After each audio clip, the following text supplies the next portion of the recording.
Welcome to the channel. This is Geauxgreddy and welcome to the 2021 FIA Manufacturers Season round number 4. Tonight we are at the Nurburgring Nordschleifer in the Group 4 cars, and tonight I get screwed by the game. That's right, not by the penalty system, not by the other players, but by Gran Turismo Sport itself. Stick around, check it out. Alright, this is one of those rare occasions where you actually put in a good qualifying lap, and well, you qualify P10, and that's okay. You know, it puts me in starting position P10, which isn't the end of the world. So that was a 7:07 qualifying, which is the best qualifying time I'd put in any of my practice races. So I was pretty darn pleased with that. So all I have to do now is launch it here on this grid start. So I drop my fuel saving down to 0 there, put traction control on 1, hit the emergency brake, drop it to the floor, wait, and let go of the brake, and we're off. So traction control is still on 1. I'm going to leave it on 1 until we go around the corner there. Wasn't sure what was going to happen with those cold medium tires, and that is your only choice of tire in this race. We get on the brakes there for corner 1. Tires are a little cold. The WRX with that all-wheel drive all over my backside, but I'm going to absolutely ignore him because, well, it is really hard to get around somebody here at the Nordschleife, as in front of me the GTMX driver goes wide. That's right, a Geauxgreddy pass to start the race. Very important. Now let's look up over here. We got to get out of that slipstream. So between me and him, I got to take that 0.632 and move it into a 0.750 or greater, so that he can't save fuel and just basically, prosper from my hard work here at the green hell. All right. So as we come around this corner, you can see we've already got 1.2 seconds on. So we have broken slipstream already. Now, unfortunately, that left a gap between me and S7 hovercraft in front. So I'm going to need to put my head down and try and catch him. Again, we are starting on the medium tires, your only choice in tire. And you do have to pit whether you decide to change tires or add fuel or not add fuel. You can make it all the way through the race with 1 tank of fuel. And that is what I'm going to do here with the BMWs. You can see go to fuel trim 2 there, trying to save fuel on the straights in those high rev zones. And then I come back down to fuel 1 to accelerate. And then as I come down this straight here, back up to fuel 2. So Geauxgreddy's plan is to pit end of lap 2. No tires, no fuel, save as much time as possible, try and jump some people from the pit stop. So I'm working that plan. Very important plan. I'm sticking to it. One of the reasons I'm not good at the green hills, I don't take a lot of chances. So I'm a conservative driver, conservative player. I put in my game plan. I work the game plan. It's coming here through the carousel, make it through there safe and sound.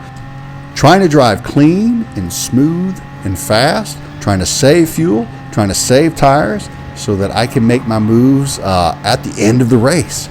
And it's really frustrating when something doesn't go when something goes the wrong way and it's out of your control, and there's just nothing you can do about it. So fast forward here a little bit further, heading down towards the mini carousel. Another place you can really lose focus and really mess up your lap is right here in this mini carousel.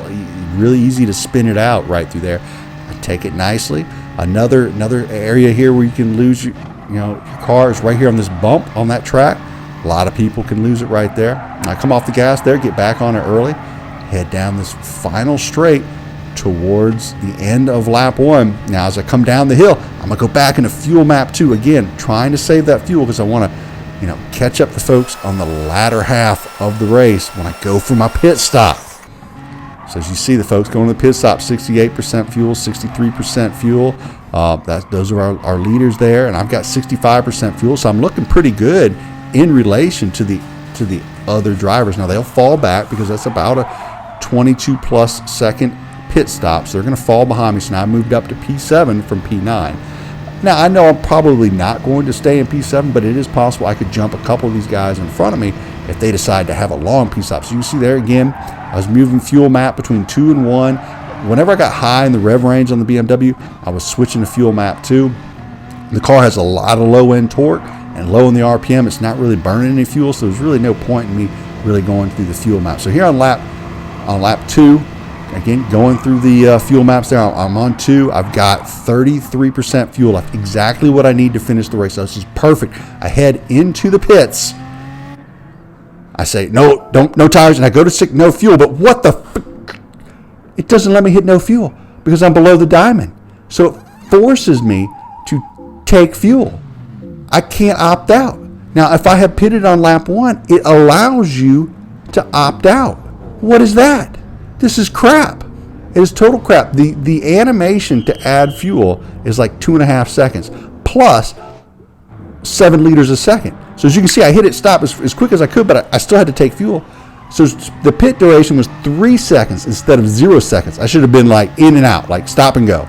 And you can see there, I'm 3.5 seconds behind hovercraft. So I would have been in hovercraft's slipstream coming out of the pits, but instead I'm 3.5 seconds back, and you can see right in front of hovercraft is P5 and P6. So I would have been in the race for P5 coming out of the pits. Now, that doesn't mean necessarily I would have passed any of these folks, but at least you have a chance when you're in that race and you're in that slipstream. It would have been the first time during the race that I was actually in the slipstream. So here I am just basically driving alone here at the end of lap 3, and I didn't realize that, it forced, I thought every person on every lap was forced to take fuel.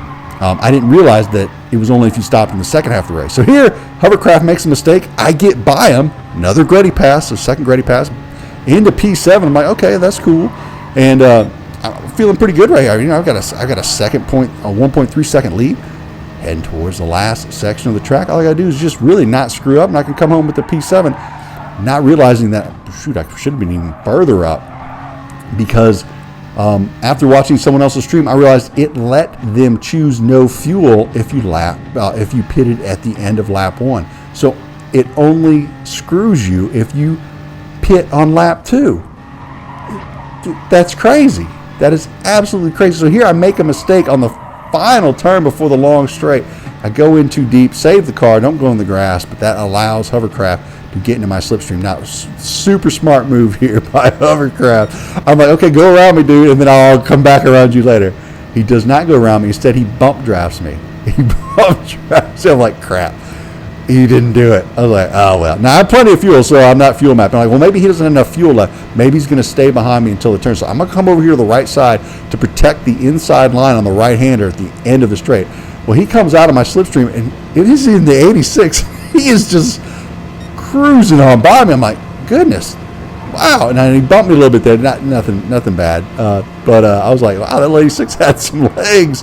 But I get on the brakes early here, hoping he would brake late. No such luck. He broke on time. So it was a good straight strategy there by hovercraft there.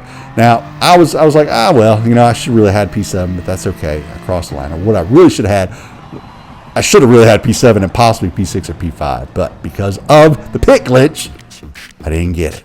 But moved up 2 spots still. I earned 189 points, finished 8th place. Not a good point total for me as I'm getting higher up in these lobbies. I've kind of reached a plateau, so I'm not really improving my points. As you can see here, my 207 and my 193 better, even though I had a really good race. So a little frustrating, but I don't think I would have done any better if I'd run again. So anyway, hope you enjoyed the video. Hope you enjoyed the race.